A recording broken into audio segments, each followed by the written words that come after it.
the live service bubble has been burst. As a matter of fact, this live service bubble has been burst for some time. It's just these developers and publishers don't seem to learn their lesson.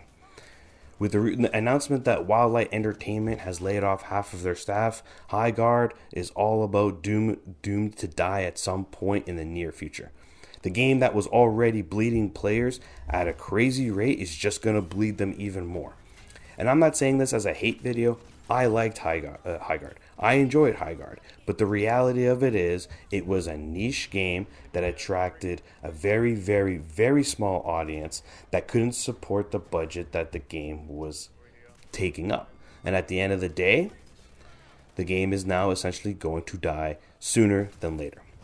To put things into perspective of how bad the live service business model is in 2026, I did some research looking over the past 10 years. And over the past 10 years of live service game releases, only 10% of them last longer than a year. Let that sink in. 10%. We have seen so many live service games been canceled in the past 10 years. Most of them don't last that first year. I've played a bunch of them. I've played Spectre Divide. That didn't last a year. Concord didn't last a year. Supervive didn't last a year. And some of these games I enjoyed. I enjoyed the game, but it didn't attract its own audience. It couldn't retain the players that gave the game a chance. High Guard's no different. Almost 100,000 people tried the game at launch, and it quickly dropped down to 5,000. That's because it was a niche audience. What these developers and publishers fail to understand is that many people have already been married to their live service game of choice. It doesn't matter what it is, that's their game of choice. And most gamers, people who work full-time jobs, have families, responsibilities, can only really support one, maybe two at a time. For me personally, my main live service game of choice, and it has been for the past 10 years, is Overwatch. The second live service game of choice for me moves around. I was heavy into Arc Raiders, so when that game came out, that was my second live service game of choice. Until eventually the gameplay loop got stale for me, and then the finals released their current season, and I jumped back on the finals and started playing the finals. Periodically, I will jump into another game, but I don't really spend money in those other games. I didn't really spend money in High Guard either. Because if I am to play a third live service game, chances are I would play a couple hours here and there, casually, or maybe when a couple buddies are playing, and that's about it. I'm not going to commit resources financially to a game that I'm barely playing. Whereas Overwatch, yeah, I'm guilty of buying battle passes and skins, 100%. But I've been playing the game for 10 years, and I have over 1,500 hours. So I've more than much gotten my value for that game. But that inherently is my point. Marvel Rivals came out, I played that game for one season, and then I stopped. Whenever a live service game comes out, not only does that live service game need to be exceptional to the general audience, but it also needs to have a hook so strong that kicks in so early that it is enough to pull a player away from their existing live service game of choice. And that is a very, very tough proposition. As I said, I've played Overwatch for 10 years. I got 1,500 hours. I've bought skins. So to take me away and say Marvel Rivals or whatever other hero shooter comes out that wants to take my time and money, that's the problem. You're not only does your game have to be good, I've already committed and invested to this game that I enjoy for a long time. So this year we have Marathon. Marathon comes out a couple weeks after this video will be out. Is that game going to survive? I don't know. I know people are saying it's going to be dead already.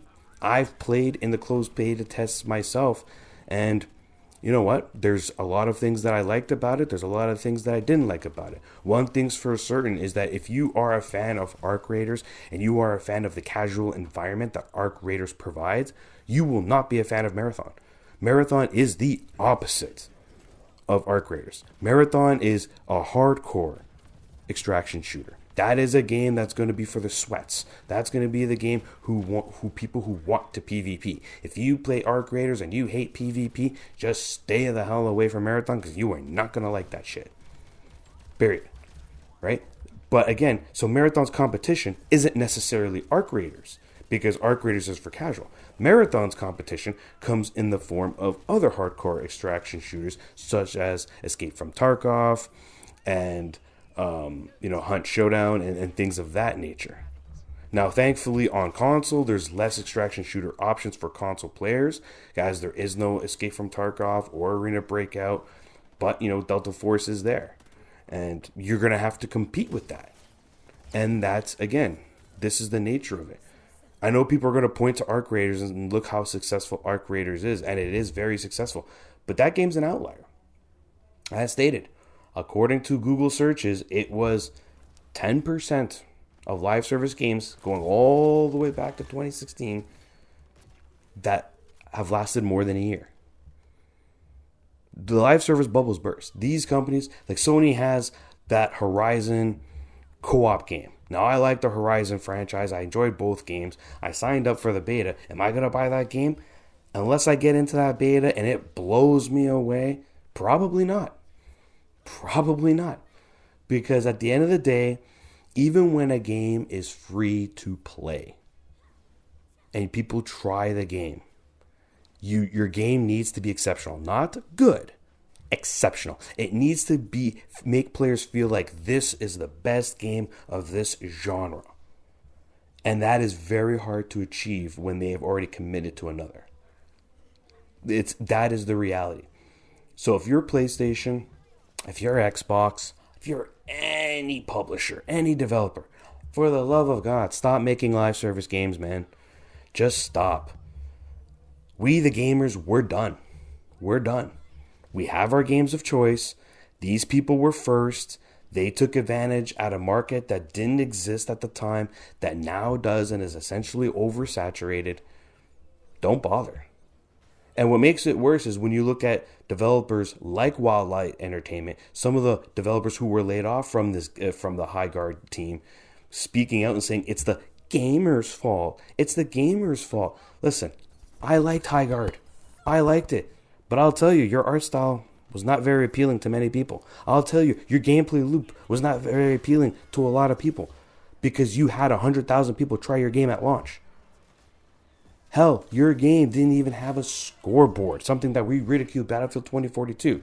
So you can't sit there and say it's the gamer's fault. No, it's not.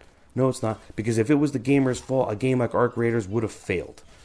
Arc Raiders didn't fail because the game was really, really good. Overwatch is having a huge resurgence with its most recent update, hitting over 100,000 concurrent players. Why? Because while Rivals was the competition and gave them a kick in the nuts, Overwatch has always been a good game, despite what the haters will tell you.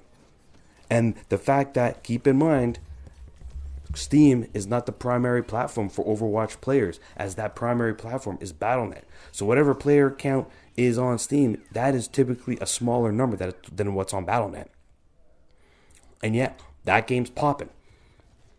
And competition, while it's great for us gamers because it pushes developers to be better, the reality of it is Marvel Rivals currently only has a home because of the Marvel IP. Without that IP, I'm a firm believer Marvel Rivals would have died off like any other live service game.